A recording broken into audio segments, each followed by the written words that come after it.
Itulah yang membuat aku ini paning tuh. Itulah dia tuh. Itu yang disebut Allah tuh. Jadi Allah itu tak bisa disebut, itu yang Allah Bapak Ibu. Bukan kata Allah, itu yang Allah.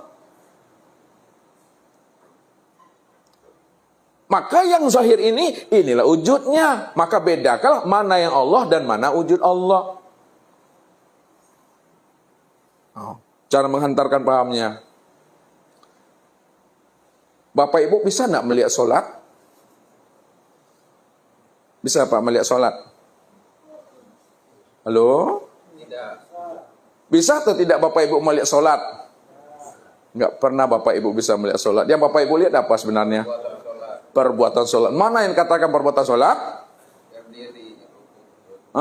Perbuatan sholat itu berdiri, ruku, iktidal, sujud, dan duduk. Itu perbuatan sholat. Yang sholat Bapak Ibu nggak bisa lihat. Akan tetapi, walaupun sholat itu nggak bisa dilihat, namun lihatlah wujud sholat itu. Melihat wujud sholat itu nyatalah sebenarnya waktu berdiri, ruku, sujud, dan duduk. Itulah wujud sholat, itulah perbuatan sholat. Disitulah dikatakan oleh para ulama fikih, yang dikatakan perbuatan sholat itu adalah aqwalun wa af'alun muftatahatun bitakbiri wa mukhtatamatun bitaslim. Beberapa ucapan dan perbuatan yang diawali dengan takbiratul ihram dan diakhiri dengan sholat. Itu yang perbuatan sholat. Yang sholatnya yang mana? Yang sholat itu yang ingat. Maka siapa sholatnya tidak ingat, siapa sholatnya tidak sadar, maka baru sebatas mengerjakan perbuatan sholat. Kalau dia baru sebatas mengerjakan perbuatan sholat, itulah yang disebut namanya sholat rutinitas. Sholat ritual saja.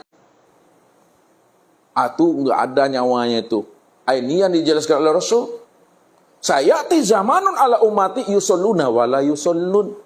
Akan datang suatu masa nanti kepada umatku, di mana umatku mendirikan ibadah sholat, tapi sebenarnya dia belum sholat.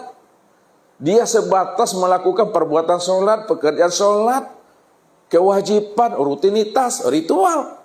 Tapi dia belum sholat. Kenapa? Karena dia tidak ingat dan tidak sadar siapa sebenarnya yang sholat itu. Siapa sebenarnya yang berdiri tegak betul itu. Siapa sebenarnya yang ruku, yang sujud, dan yang duduk. Itu Allah katakan. Kif ya Muhammad ana rabbaka usolli. Ini dia.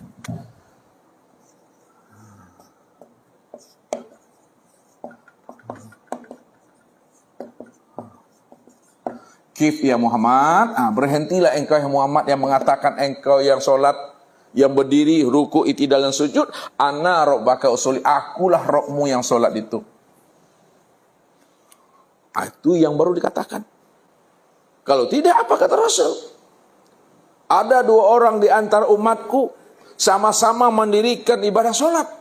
Cara berdirinya sama, cara rukunya sama, cara sujud dan duduknya tidak berbeda. Akan tetapi, kualitas sholat mereka di antara mereka berdua bagaikan langit dengan bumi. Sholatnya sama berdirinya, rukunya sama, sujud dan duduknya nggak berbeda, persis sama. Namun kualitas sholat mereka berdua bagaikan langit dengan bumi, nggak bertemu Bapak Ibu. Maknanya ada yang sholat, yang sholatnya tuh ingat dan sadar. Ada juga yang sholat tadi, sholatnya tidak ingat dan tidak sadar.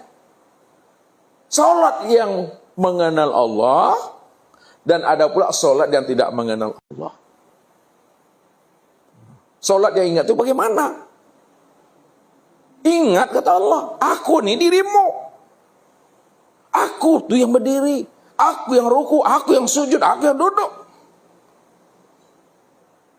Itulah yang disebut namanya tumak nina itu Bapak Ibu. Makanya Nabi bilang, seburuk-buruknya orang pencuri Bapak Ibu adalah orang yang mencuri di dalam sholat. Lalu sahabat bertanya, apa mungkin ya Rasul orang mencuri dalam sholat? Kalau ada orang mencuri dalam sholat ya Rasulullah, bagaimana orang yang mencuri dalam sholat itu ya Rasul? Kalau memang ada. Orang yang mencuri dalam sholat itu kata Rasul adalah orang yang sholat tidak ada tumak ninanya. Tumakninah itu ada secara fikih, ada secara tauhidnya. Kalau tumakninah secara ilmu fikih apa Bapak Ibu? Apa? Ya berhenti sejenak, sekedar membaca lapas doa. Tenang, menikmati, atau tumakninah itu. Tapi tumakninah secara makna hakikat akan berbeda tumakninah secara ilmu syariatnya.